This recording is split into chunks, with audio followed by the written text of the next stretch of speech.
Hello and welcome to our latest video here on Smart Cities World, brought to you by Cloudera and IBM Storage.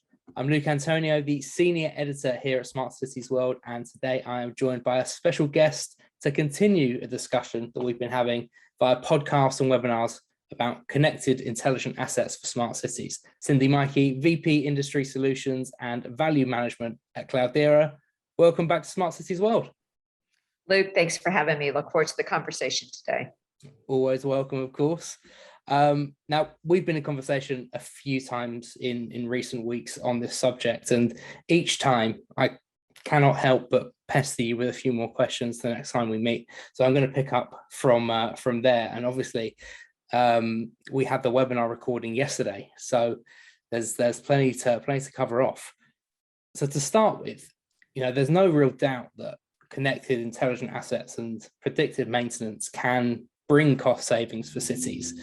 We discussed that in the podcast a couple of weeks ago, which people should go and check out.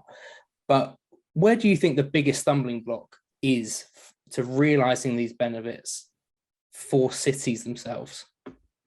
Yeah, I think that the aspect there is for the cities to actually understand where the opportunities are, and to also look at what the differences in the types of, the definitions of, corrective, preventive, and predictive type maintenance scenarios. And to also be able to understand what is maintenance costing them today. So just having a good insights into the costs today, and then how would they actually apply and identify maybe the right specific set of assets that they truly want to connect, and what the opportunity cost is. And I think that's one of our biggest challenges, is not understanding, like you said, it's just understanding where the opportunity cost is and which assets have the most opportunity. And I think a lot of times you can find those opportunity costs by actually going in and just doing some analysis on existing assets and what's costing you the most for maintenance, and looking at the cause effect. And that's the real opportunity that we have, is just to go in, do the cause effect analysis on today's situation to actually understand where we should move in the future. Yeah, absolutely. Absolutely. The heart of all of this, and I know we've discussed it before, there's that data management challenge. And it doesn't matter, who the end user is, whether it's a city or authority, transport authority, fleet manager. The challenge around the data these days is crazy.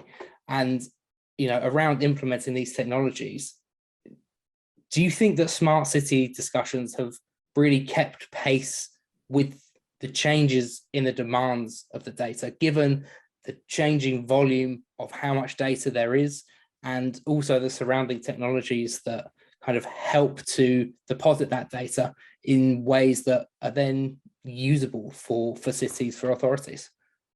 I've seen pockets where, the aspects behind smart city, and even just the aspect of preventive maintenance, where we looked at the opportunities, we started talking about it. We had that hype cycle, probably 5 years ago. It's like, oh, we can do so much with the data and so forth.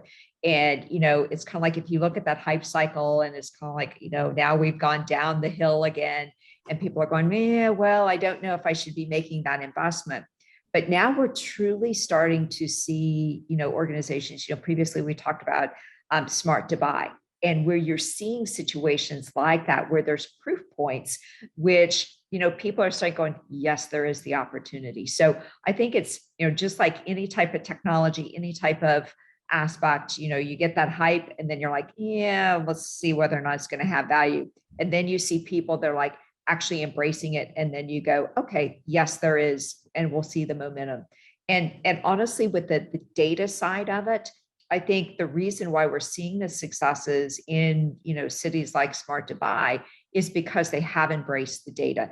They have looked at the techniques that they can use to actually increase and save costs, throughout the city, and prepare themselves for moving forward. So there's pockets like that. And so with that, I have, high hopes. I also have been involved in some things with the city of Las Vegas here in the US. And that was a number of years ago. And that was around just, leveraging connected cars, connected assets, and doing that for making the streets safer by having, better asset management on the thoroughfares. Yeah, for sure. And, I think what's really interesting is, the differences in the cities where you can see this applied. And, that is such a critical thing, because every city has massively different needs, and the way the solutions are implemented and rolled out are going to have to be different, applied differently to each of those different use cases. Yeah, most definitely. And the other aspect, and I think we talked about this previously, is, for those cities that have, say, legacy infrastructure, and the fact that they're still paying and amortizing that infrastructure. And, if we look at applying these technologies and techniques into new areas of the city, or, growth and expansion within our municipalities, then over time we get the benefits, and not that we only want to do it in the new areas, but it helps when you're not having to deal with legacy infrastructure, you're ripping and replacing, technology. So to actually use it in the new areas of growth. Yeah, for sure. I mentioned at the start that I was going to pester you with some follow-up questions from podcasts and webinars, so I'm going to do that. Now. You raised the point in the podcast, about the way that cities are changing the way that they finance asset acquisition. Can you expand a bit on what new models you think they should be looking at that help to tackle the problem of getting investment for smart city projects when, aging assets, they're always going to be a drain? Yeah, and I think part of it is understanding where your spend is today and where your costs are going, and looking for, if I can actually, and the benefits are there from an ROI perspective, because we've seen some of the calculations. McKinsey has done it from a consulting perspective, but we've actually seen certain government agencies start to publish the results of their of some of their programs, from in certain pockets where I've seen in defense, and maybe lost around smart cities, but, deploying some of the predictive and preventive maintenance techniques, 12 to 14% increase. And if you can take those cost savings that you're doing, and then, it's using those dollars to reinvest, and being able to show our citizens and constituents the benefits. So yes, there's the initial, capital expenditure that we have to make, but with the right financial analysis, the cause effect analysis from the data, and then saying, if we would have had, smart devices, sensors, and so forth, that would actually give us the alerts. So that's the importance, is that cause effect analysis. And a lot of times we see people going, what, we need this. And I'm going, well, why do you need it? So if we answer the why, we've got the justification. If we had an early sign of detection, we could have saved Y, or X number of dollars. That's the analysis that we need to do. So I'm a big proponent in cause effect analysis before you make the investment, because investment without the analysis is money not well spent. So that's where I think we have the opportunity. Yeah, for sure. I definitely agree. But even taking that into account, when it comes to them making that investment, do you think that there's a place for, public-private partnerships to actually be able to secure the necessary investment so that cities can make that progress that they need? Absolutely. And I think we talked about some of that with a couple of cases in, with school buses in the US. We've seen that with the manufacturer of the buses saying, we can actually increase the safety by,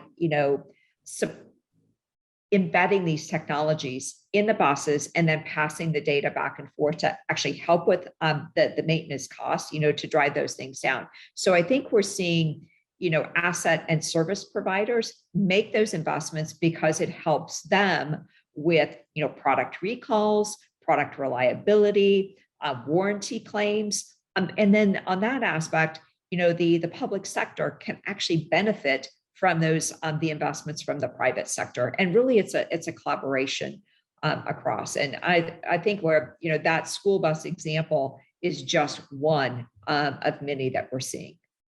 Yeah, for sure. And do you think outside of the finance and the investment, do you think there are other lessons that the public sector and cities could take from the private sector as well when it comes to connected intelligent assets and predictive condition-based maintenance?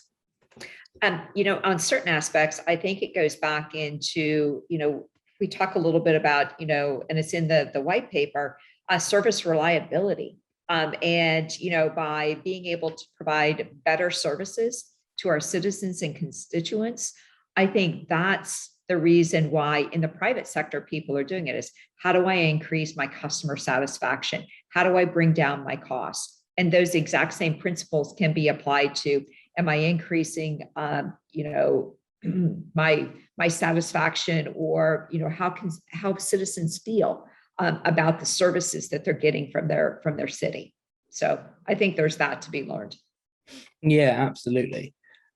There's one last thing I wanted to ask you about, and we've spoken about it on the podcast. We spoke about it in the webinar as well, and that's 5G. In the podcast, you mentioned, 5G is going to have this tremendous impact on what cities are able to achieve with data. And it really is the common thread, through so many different smart city applications and capabilities. Could you expand on that slightly and maybe just highlight a couple of the use cases that from your side you might see arising in the near future? Yeah, and in that aspect, 5G, it's one about the speed, but it's also about the type of data that can actually be managed and distributed. And I think where we have the opportunity there is, what is the role of the telecommunication industry? And you think about, I think that's one of the big enablers of smart cities, is what capacity, what bandwidth do we have of the network to actually supply the types of data at the right point in time to the right people. And so I think there's that collaboration. That's why you see so many of the major telecoms making investments in 5G, and then also in collaboration with smart cities, because you need that bandwidth, that capacity, the high-speed networks to allow for this, and optimizing the network to say, based upon where certain type of, and I'll call it data traffic is coming from, how do I optimize the network to make sure that if I'm passing information from streetlights to, I've got a major catastrophe that happened in a city, how do I redeploy certain types of bandwidth of network to make sure that people are going to the right places to provide the services?